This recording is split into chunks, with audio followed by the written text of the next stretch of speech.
ஆங்கிலேய ஆட்சியில் இருந்து மீண்டு சுதந்திர இந்தியாவில் 78ஆம் ஆண்டு கால் ஊன்றிய பல அறிவியல் சாதனைகளையும் அரிய விண்வெளி சாதனைகளையும் சாதித்து வருகிறோம்.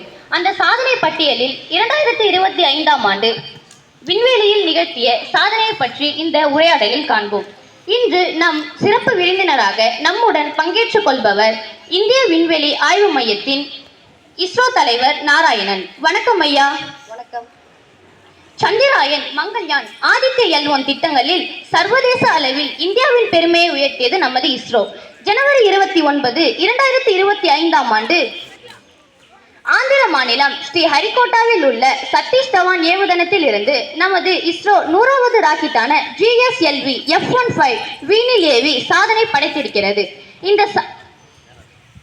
இந்த ராக்கெட்டின் பயன்பாட்டு என்ன?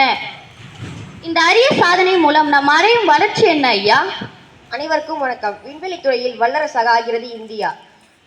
இஸ்ரோ நிறுவனம் தொடங்கிய 46 ஆண்டுகளில் 99 ராக்கெட்டுகளை பல்வேறு ஆய்வுப் பணிகளுக்காக விண்ணில் ஏவினோம். இந்த ஆண்டு 2025இல் 100வது ராக்கெட்டான GSLV F-15 NVS-02 ஏவியுள்ளோம்.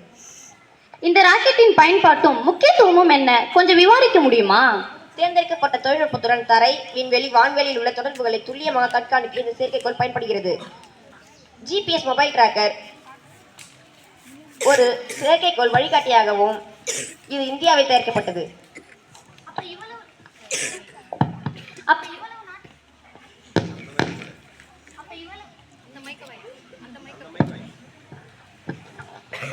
அப்ப இவ்வளவு நாட்களாக இந்த தொழில்நுட்பம் பயன்படுத்தப்படவில்லையா? ஏன் பயன்படுத்தப்படவில்லை?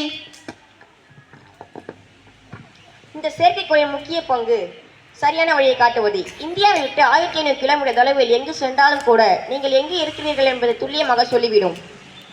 இந்த செயற்கைக்கோளின் சிறப்பு என்ன?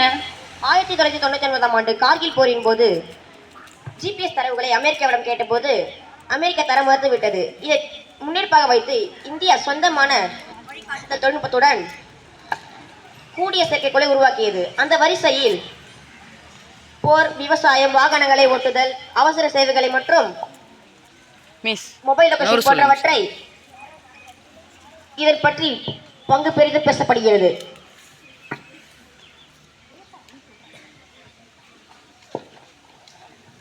வரும் ஆண்டுகளில் ஆண்ட்ராய்டு மொபைல் போன்ல இந்த டெக்னாலஜி வருமா ஐயா? வரும், கண்டிப்பா வரும். குளோபல் பொசிஷன் சிஸ்டம் எனப்படும் GPS சிஸ்டம் அமெரிக்காவில் உருவாக்கப்பட்டு இயக்கப்படுகிறது. ஆனால் நாவிக் எனப்படும் இந்தியாவில் தயாரிக்கப்பட்டு தொழில்நுட்பம் இஸ்ரோவால் உருவாக்கப்பட்டு முழுமையாக இந்தியாவுக்கு மட்டும் பயன்படும். அந்த வகையில் எந்த அமெரிக்கா போன்ற வளர்ந்த நாடுகளின் தயவு நமக்கு தேவையில்லை. அதனால்